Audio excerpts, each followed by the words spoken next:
अस्सलाम वालेकुम, मैं हूँ मिसबा गुल और आप देख रहे हैं नया बोल.tv।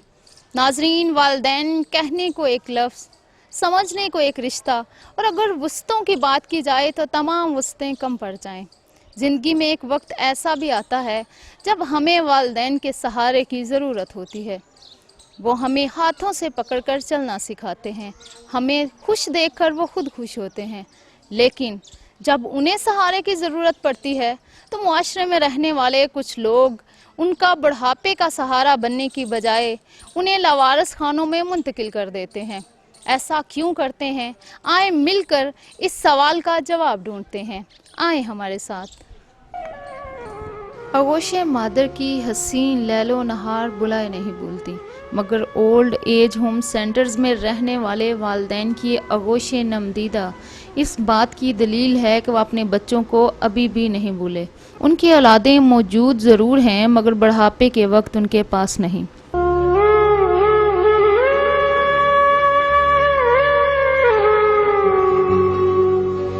आप खुद वालिदैन के फरमान बरदार थे? हाँ, हमने आखिरी दम तक रहे वालिदैन के फरमान बरदार। मेरे वालिद साहब थे, मैं जब आया हूँ, मैं वहाँ बाहर से होकर, तो वो मुझे देखे बगैर रहते नहीं थे। आर्मी में थे, जंगें लड़ी? मैं 65 और 71 की जंग लड़ी। 65 की सन 65 थी, तो 71 की जंग लड़ी। अल्लाह का पाकिस्तान में अच्छी जंग लड़ी। जिंदगी की जंग लगता नहीं आपको हारे हैं आप? मुझे नहीं लगता, मैं जीता हूँ। हमेशा बात बड़े फ़ख्र से करता हूँ। यहाँ पे फिर क्यों ओल्ड एज होम क्यों? ओल्ड एज में कुछ मजबूरियाँ थीं, मजबूरियाँ पैदा हो जाती हैं, कोई हालात ऐसे पाए जाते हैं जो आदमी को मजबूर कर लेते हैं, को वो डाउन हो जाता है। जी नाज़रीन, आपने बात सुनी इनकी। वो यही कहते हैं कि मैं सबको यही कहना चाहता हूँ कि जो वालिदैन हैं, औलाद को चाहिए कि वालिदैन को इतनी अहमियत दें कि वो इस मुकाम तक ना पहुँचे जिस मुकाम तक ये पहुँचे हैं। तकलीफ़ तो ये होती है कि माँ अपने आंसू और खुशियों से बेखबर आपका हाथ थाम कर आपके रास्ते में कहकशां बचाते हुए आप पर अपनी जान भी लौटाने से गुरेज ना करे। अपनी माँ को बुजुर्गी में थामने की बजाय उसे बेयारो मददगार छोड़ दो। घर में जो सब लोग हैं वो याद आते हैं? हाँ, वो तो आते हैं। माँ का तो रिश्ता ही बड़ा अजीम होता है। माँ तो दुनिया से चली गई, बड़ा याद आती है। मैं उसकी कब्र पे जाती हूँ, अल्लाह से दुआएं मांगती हूँ। बेटा याद आता है? बेटा ओए होए जहाँ भी रहे खुश रहे, अल्लाह ताला उसको जिंदगी तंदुरुस्ती दे। माँ की दुआ तो जन्नत दी हवा नहीं। आप शेर भी एक सुना रही थी। जिंदगी जिंदा दिली का नाम है, मुर्दा दिल क्या खाक जिया करते हैं। वो बाप जिसने दिन और रात की परवाह किए बगैर अपनी औलाद को मेहनत का निवाला खिलाया, मगर आज उसकी औलाद अपनी मेहनत पर अपने बाप का हक नहीं समझती। बस ये बेटे हैं, यहाँ छोड़ गए हैं, उनको अपना ज़रा ख्याल, क्या उन्होंने इस जिंदगी से गुजर काबू आने हमेशा जैसा करो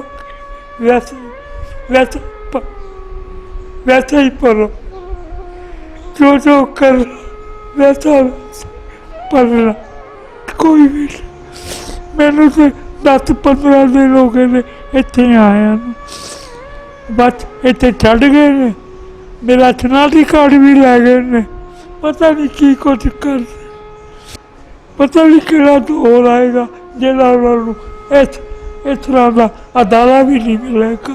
ये बहुत चंगे लोग ने, नेक लोग ने, अल्लाह इन्होंने दी। ये 2 टाइम रोटी देते हैं, सुबह नूं ते शाम नूं। अल्लाह इन्हां दा भला करेगा, अल्लाह इन्हां ते रहमतां करेगा। ये वो हाथ हैं जो हीरा बनाते थे, हीरा तराशते थे। घर वाले इन्हीं हाथों को थामने की बजाय इसी हाथ से पकड़ के उनको यहाँ पे छोड़ गए हैं। بے یارو مددگار. کیا اسی کام کے لیے جو والدین ہیں وہ اپنے بچوں کی تربیت کرتے ہیں, اپنے بچوں کو اس مقام تک پہنچاتے ہیں کہ جب وہ بڑے ہو جائیں تو ان کو گھر سے بے گھر کر دیں؟ دل خون کے آنسو تو تب رویا جب یہ پتہ چلا کہ والدین کے مرنے کا بھی سننے کے بعد کچھ لوگ تو ان کی آخری بار صورت دیکھنے بھی نہیں آتے. جو لوگ یہاں پہ ہیں ان کو کوئی ملنے آتا ہے؟ نہیں, جو ان کے اولاد یا جو بھی چھوڑنے آتا ہے نا تو بعد میں کوئی بھی ملنے نہیں آتا. جی ناظرین, یہ وہ والدین ہیں جن کی اولاد کے پاس اتنا وقت نہیں ہے کہ وہ ان سے پوچھیں کہ وہ زندہ بھی ہیں یا نہیں. یہاں پر کئی مائیں اسی امید کے ساتھ نئے دن کا آغاز کرتی ہیں کہ شاید ان کا بیٹا یا ان کی بیٹی ان کو ملنے آ جائے. کیمرہ مین عمران کے ساتھ مصباح گل کو دیجیے اجازت. اللہ حافظ.